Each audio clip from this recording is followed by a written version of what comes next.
changer leur parole, changer leur façon de prêcher. Oh, je suis en train de dire aujourd'hui que je ne pourrai jamais trafiquer l'évangile, jamais trafiquer la parole de Dieu.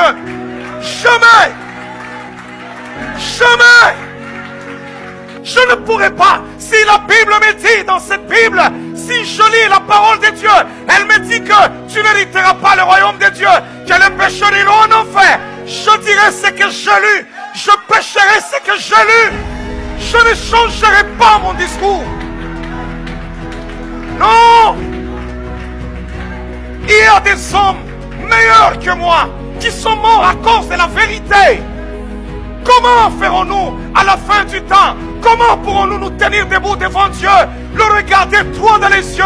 Regardez Pierre, regardez Paul, regardez les autres qui ont été sciés, qui ont été décapités, qui ont subi l'humiliation. Mais eux n'ont pas franchi les genoux. Nous voulons sauver nos petites vies. Mais cependant, cette génération est en train de mourir dans le péché. La colère de Dieu se révèle du ciel contre toute personne qui détient la vérité captive. Je ne prêche pas l'évangile pour provoquer quelqu'un. Je ne prêche pas l'évangile pour m'attirer une sympathie. Je prêche la volonté de Dieu. Si dans mon bureau, le Saint-Esprit me met à cœur de prêcher sur telle chose ou telle chose, je me lèverai le matin tant que je le souffle de vie et je prêcherai la vérité. Pourquoi devons-nous avoir peur de prêcher la vérité? Pourquoi? Parce que Goliath fait peur. Laisse-moi te dire, tu ne pourrais pas mourir si Dieu n'a pas dit tu mourras.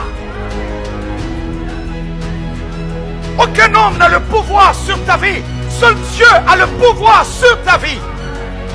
Vous sous-estimez la puissance du Dieu des cieux, la gloire du Dieu de la Bible, la gloire de celui qui siège dans les cieux, qui domine toutes choses.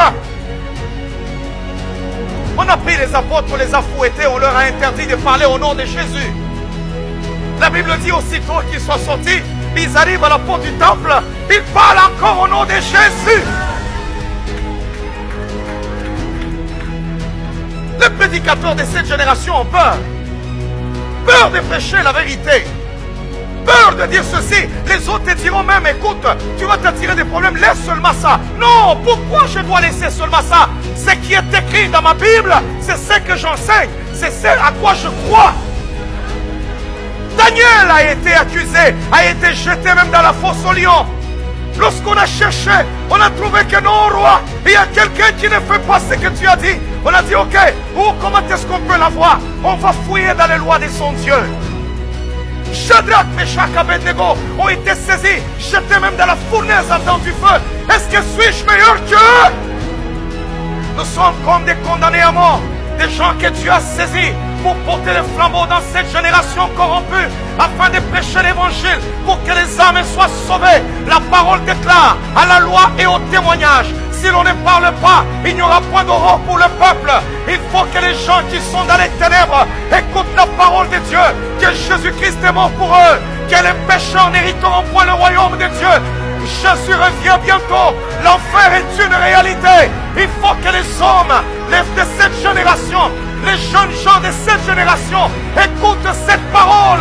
Mais où sont les prédicateurs audacieux?